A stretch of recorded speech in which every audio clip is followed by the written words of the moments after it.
इसके अलावा बीजेपी के नए राष्ट्रीय अध्यक्ष को लेकर यह अटकलें भी चल रही हैं इस बार कि किसी महिला को पार्टी के अध्यक्ष पद की कमान सौंपी जा सकती है, क्योंकि यूपी, महाराष्ट्र, हरियाणा और दिल्ली में बीजेपी के शानदार प्रदर्शन के बाद दिल्ली में महिला चेहरे को मुख्यमंत्री बनाया गया और संसद में महिलाओं के लिए 33% आरक्षण की बात तो बीजेपी कह ही रही है और संसद से इसके लिए बिल भी पास हो चुका है।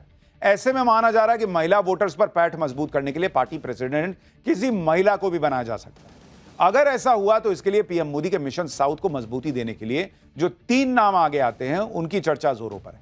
यह नाम है, पहला नाम निर्मला सीतारमण, जो मौजूदा सरकार में वित्त मंत्री हैं। निर्मला सीतारमण पार्टी में काफी मजबूत पकड़ बना चुकी हैं। उन्हें केंद्र सरकार में काम करने का लंबा अनुभव भी रहा है। सूत्रों के मुताबिक उनकी हाल ही में बीजेपी मुख्यालय में जेपी नड्डा और महासचिव बीएल संतोष के साथ मीटिंग भी हुई थी। उनका दक्षिण भारत का होना बीजेपी को दक्षिण भारत में मजबूत बनाने के रास्ते खोलेगा। दूसरा नाम डी पुरंदेश्वरी का है।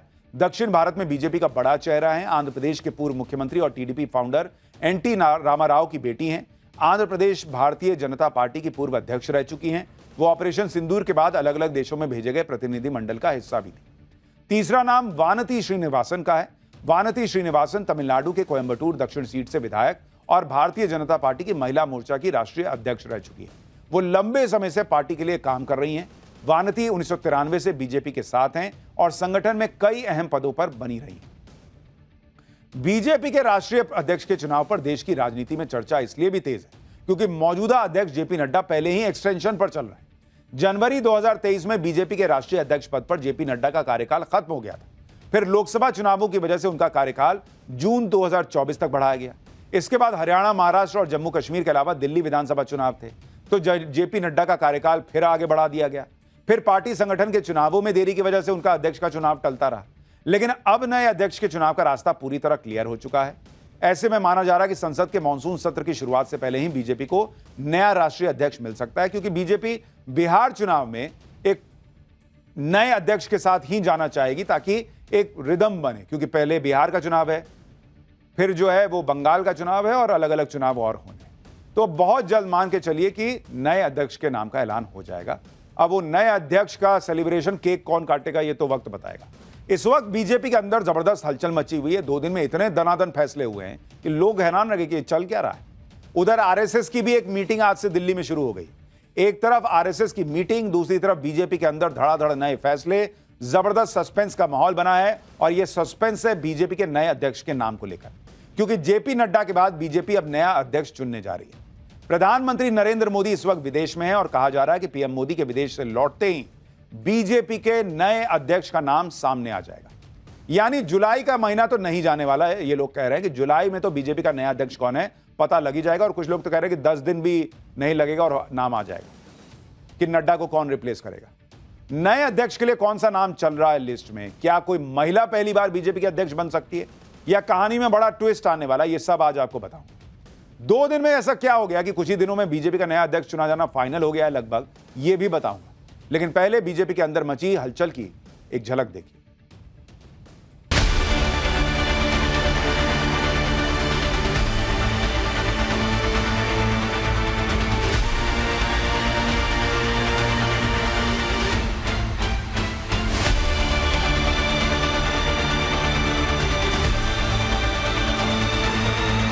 जो पार्टी ये कहती हो कि दुनिया की सबसे बड़ी पार्टी है, अध्यक्ष महोदय वो अपना राष्ट्रीय अध्यक्ष नहीं चुन पाए अभी तक।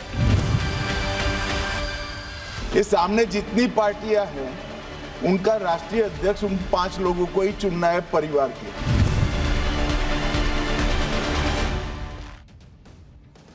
भाई सबसे पहले ये देखिए कि ऐसा क्यों माना जा रहा है कि अगले कुछ दिनों में बीजेपी को नया राष्ट्रीय अध्यक्ष मिलने जा रहा है। इसका पहला इशारा आज से दिल्ली में शुरू हुई आरएसएस की बैठक से मिल रहा है। यह तस्वीर है उसी बैठक की है। बीजेपी के अध्यक्ष चुनाव में इस बैठक की अहम भूमिका रहेगी माना जा रहा है। दिल्ली के केशव कुंज में आरएसएस के दफ्तर में संघ के सभी प्रांत प्रचारकों की बैठक शुरू हुई। 6 जुलाई तक चलने वाली इस बैठक में संघ और उसके सहयोगी संगठनों से जुड़े 200 से ज्यादा लोग शामिल होंगे। बीजेपी की तरफ से संगठन महासचिव बीएल संतोष के भी बैठक में शामिल होने की बात कही जा रही है। सूत्रों के मुताबिक इस बैठक में बीजेपी के नए अध्यक्ष के चुनाव की रूपरेखा बनेगी और चुनाव की तारीख भी तय हो सकती है। तो यह तो पहला इशारा है।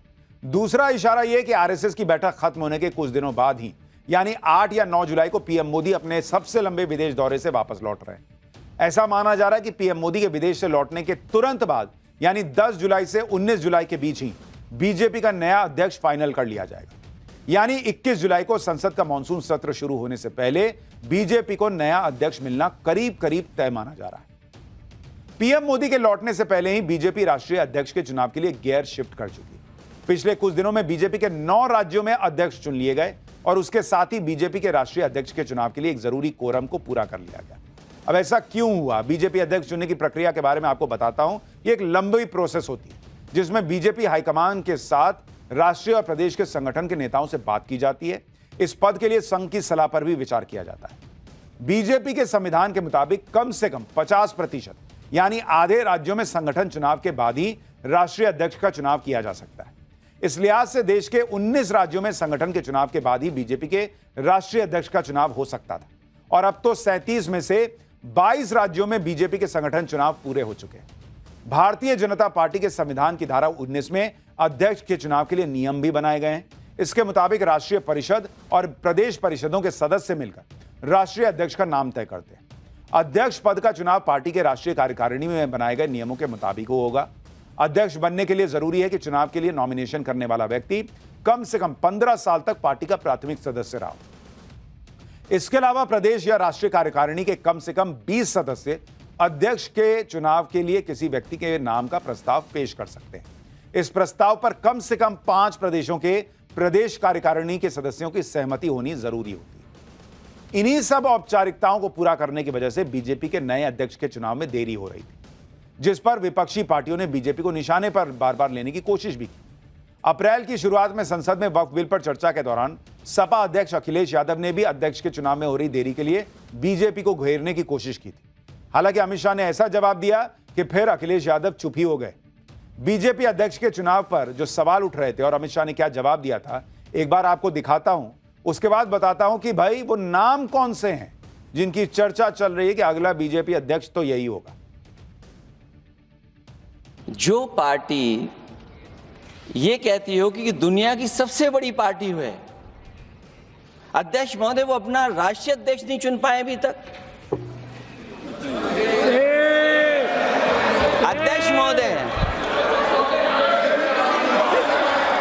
अध्यक्ष महोदय भारतीय जनता पार्टी क्या है?